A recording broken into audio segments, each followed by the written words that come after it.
প্রিয় দর্শক, আমরা দেখতে পাচ্ছি কয়েকদিন যাবত এই ধুনট বাজারে এই ছেলেটি তারা বধূয়া বাড়ির পরিচয় দিয়ে এসে বিভিন্ন জায়গা থেকে সাহায্য সহযোগিতা নিচ্ছে।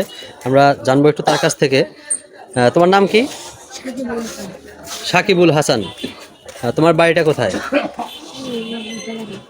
বধুয়া বাড়ি, এটি ধনুর থানার ভিতরে, বগুড়া জেলা। বাবার নাম কি? জুয়েল নাম। বাবার নাম হচ্ছে জুয়েল, মায়ের নাম? মায়ের নাম সুমি খাতুন। আমার বাবা কি করে? জি, বোঝা যায় না। স্বর্ণ হারিয়ে গেলে খুঁজে বের করে। আচ্ছা, তোমার মা কি করে? হ্যাঁ, সিঙ্গা লাগায় দাঁতের পোকা ফেলায়। তার মানে তোমরা কি বেদে জাতের ছেলে? হ্যাঁ, তোমার আসল বাড়ি কোথায়? ঢাকা?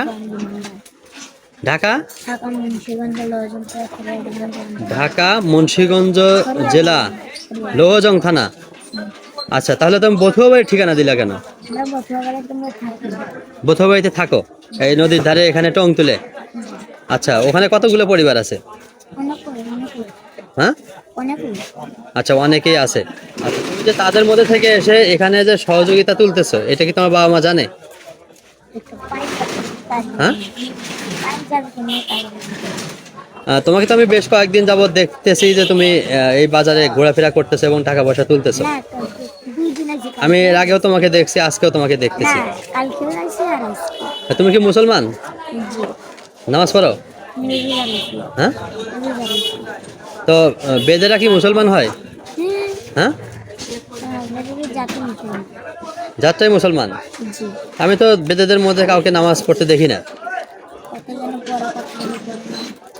অনেকে পড়ে, অনেকে পড়ে না। আচ্ছা, তুমি ফজরের নামাজ পড়ছো? রোজা আছো? হ্যাঁ, তোমার বাবা মা রোজা থাকে? তুমি নামাজ পড়ো? প্রিয় দর্শক, আসলে বাচ্চাটি বলছে যে সে মুসলমান। আসলে সে আদৌ মুসলমান কিনা আমি বিষয়টি একটু আপনাদেরকে পরীক্ষা করে দেখাবো। তার আগে আমরা আরেকটা বিষয় জানবো যে আচ্ছা, তোমরা ভাই বোন কয়জন? তুমি ভাই একাই?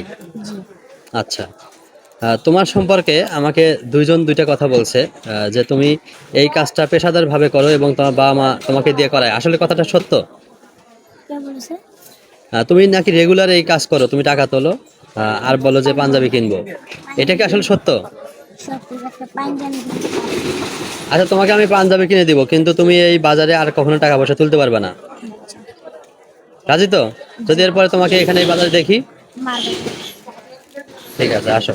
পরবর্তীতে এই ছেলেটিকে আমি নামাজ রোজা সম্পর্কে যতগুলো প্রশ্ন করি, সে সবগুলো প্রশ্নের উত্তর দিতে ব্যর্থ হয় এবং আমি দেখতে পাই যে বাজারে বেশ কিছু ছেলে মেয়ে সংঘবদ্ধভাবে এইভাবে টাকা কালেকশন করছে। তাই এদেরকে অর্থনৈতিক সহযোগিতা করার আগে 10 বার ভেবে নেবেন। সেই সাথে ভিডিওটি শেয়ার করে সবাইকে সতর্ক হওয়ার সুযোগ দিন।